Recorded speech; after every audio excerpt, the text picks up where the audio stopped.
Bismillahirrahmanirrahim. Assalamualaikum warahmatullahi wabarakatuh.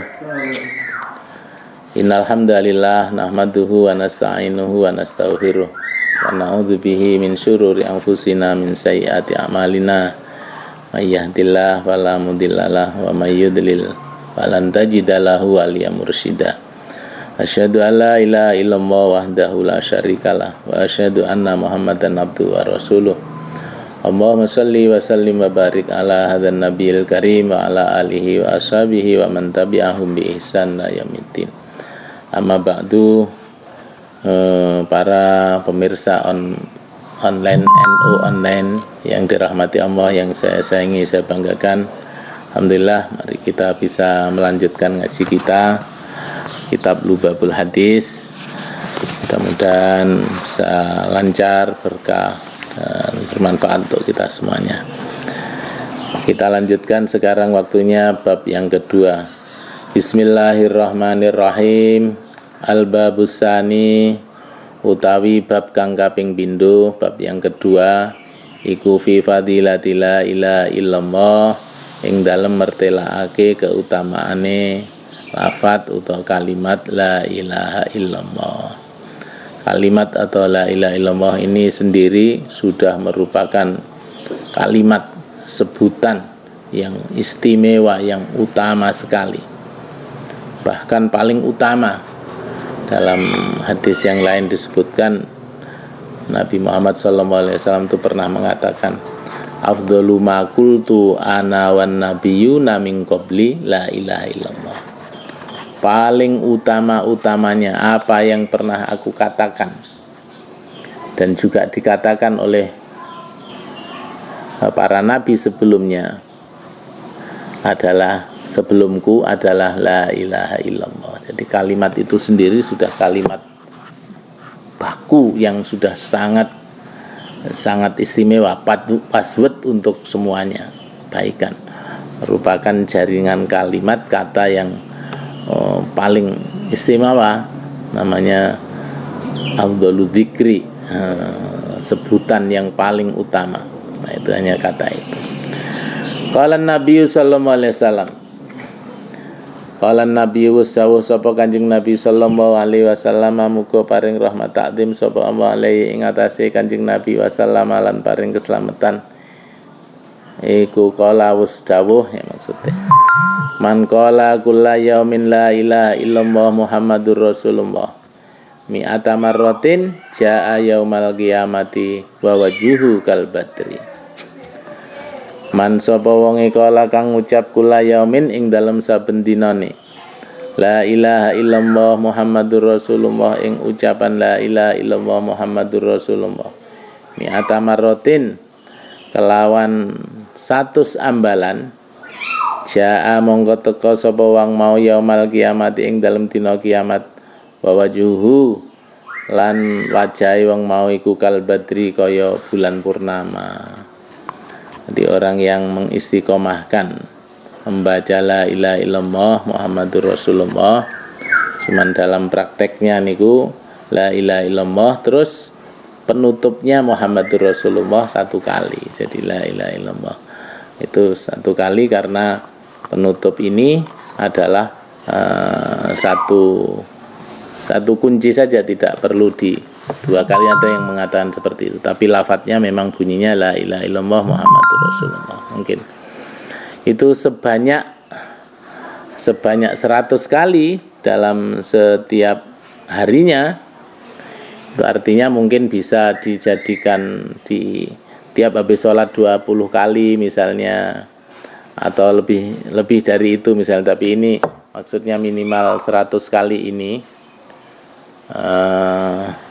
Dan mungkin bisa diecer-ecer waktunya, teknisnya tiap habis sholat 20 kali, atau di waktu tertentu 20 kali dalam seharinya itu.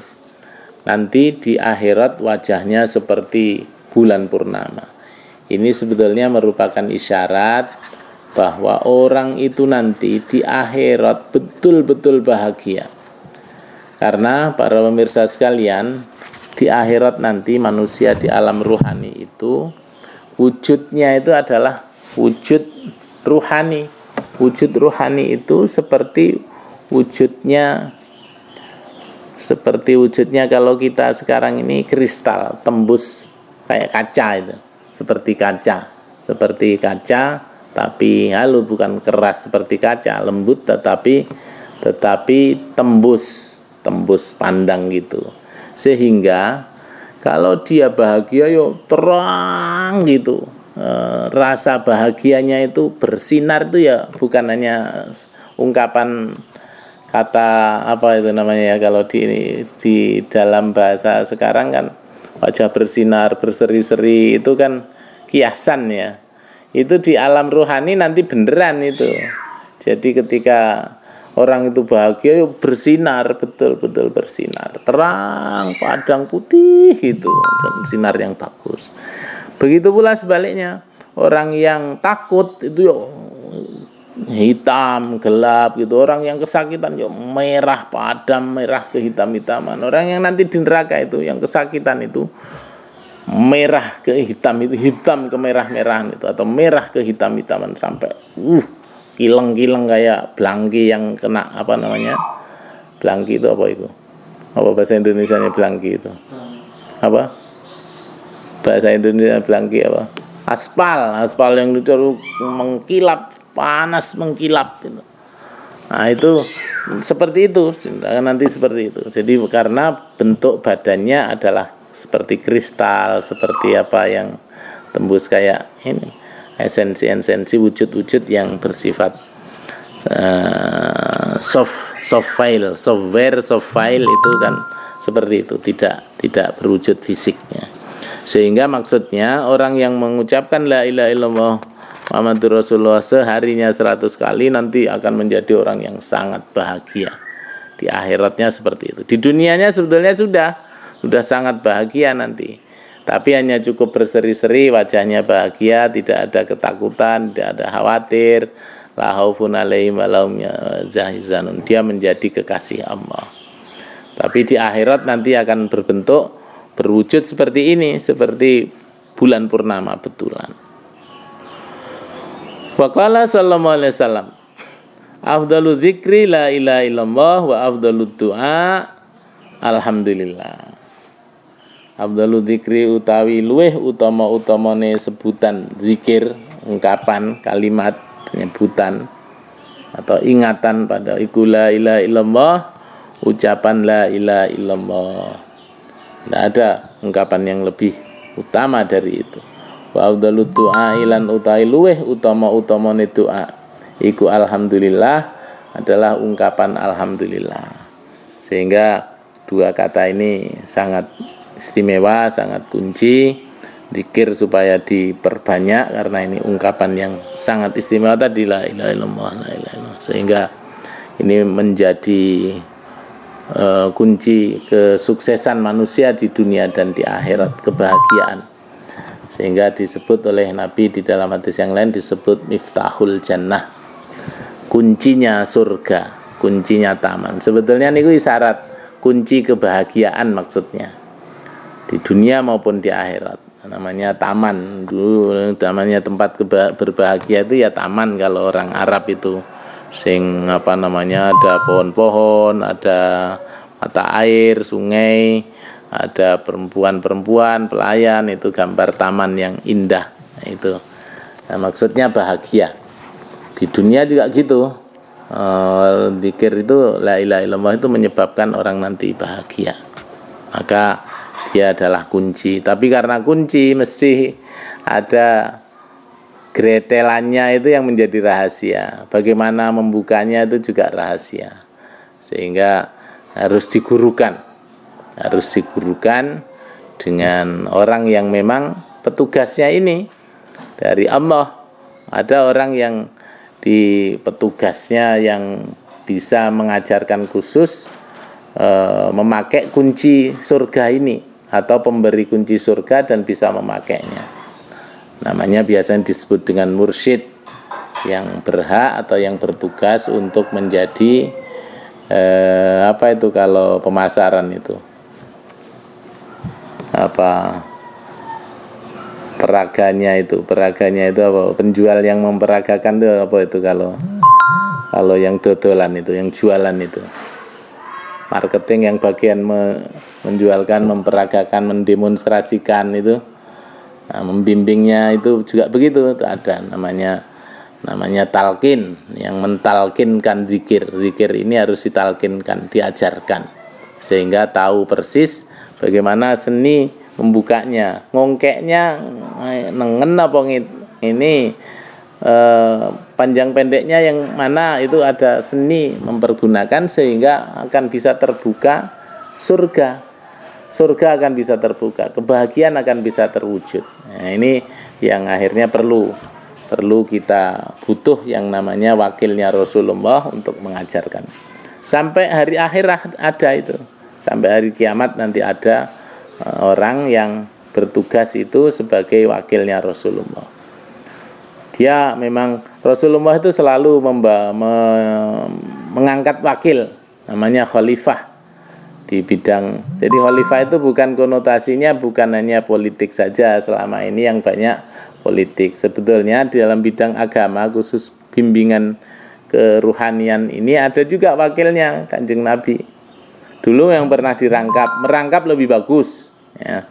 Tapi banyak yang kemudian setelah masa Khulafaur Rasyidin, kepemimpinan Rasulullah ini berpecah. Ada yang memimpin politik, ada yang memimpin keagamaan, ada yang memimpin keagamaan publik, ada yang memimpin keagamaan spiritual. Semuanya itu khalifah. Nah, tapi tidak populer. Padahal sebetulnya khalifah, Nabi punya khalifah, sahabat punya khalifahnya, atau katakanlah sekarang, saya ini khalifah guru saya. Guru saya khalifah gurunya, gurunya khalifah gurunya, gurunya khalifah gurunya, gurunya khalifah gurunya, gurunya khalifahnya Rasulullah sallallahu alaihi wasallam. Orang ini yang berhak mengajarkan atau yang bisa mengajarkan bagaimana seni membuka surga dengan kunci la ilaha illallah. Wa afdalud du'a, dan doa yang paling utama alhamdulillah adalah ungkapan alhamdulillah. Pujian kepada Allah itu sudah merupakan doa. Sehingga ini menjadi password kalau kita berdoa, karena sebetulnya doa cukup alhamdulillah ini, enggak usah berdoa lafaz yang lain-lain, baca alhamdulillah yang banyak, itu Allah sudah ngerti, sudah sama dengan berdoa, dan itu intinya. Sehingga setiap kali kita berdoa itu alhamdulillah enggak boleh ketinggalan. Sehingga doa itu susunannya ada bismillahirrahmanirrahim atau Allahumma sholawat, kemudian hamdalah, baru rincian dari maksud kita. Katakanlah bolehlah bismillahirrahmanirrahim Allahumma sholli wa sallim ala sayyidina Muhammad walhamdulillahirabbil alamin. Terus baru detail-detail doa maksud kita kepada Allah. Karena intinya di situ tadi. Sehingga nanti juga gitu, berakhir juga harus diakhiri dengan walhamdulillah wassalamu ala sayyidina Muhammadin walhamdulillahirabbil alamin. Al-Fatihah. Sehingga karena apa?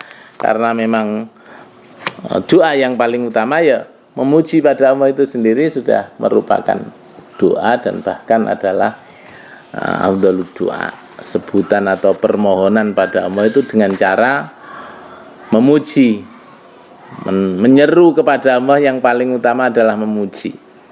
Sehingga cukuplah itu sebagai doa, memuji, nyeru. Doa itu memuji, baru kemudian memohon permohonan-permohonan itu yang kecil-kecil rinciannya adalah dengan lafaz itu. Bahkan sebetulnya ya tidak usah dengan lafaz. Itu yang orang yang berdoa yang namanya doa bilhal. Doa bilhal itu ya doa dengan menggunakan sebab, namanya isti'dadun nafsi. Afdhalud doa isti'dadun nafsi. Doa yang paling utama dalam pengertian tekniknya itu adalah isti'dadun nafsi, menyiapkan diri. Menyiapkan diri untuk apa? Ya yang kita misalnya mau kaya, pengen kaya, ya kita menyiapkan diri untuk mental bisa jadi kaya itu ya apa? Harus sregep, harus rajin, harus ini. Itu sudah merupakan doa. Bahkan adalah afdhalud doa dalam pengertian cara. Sedangkan afdhalud doa dalam pengertian lafaz adalah ujiannya itu.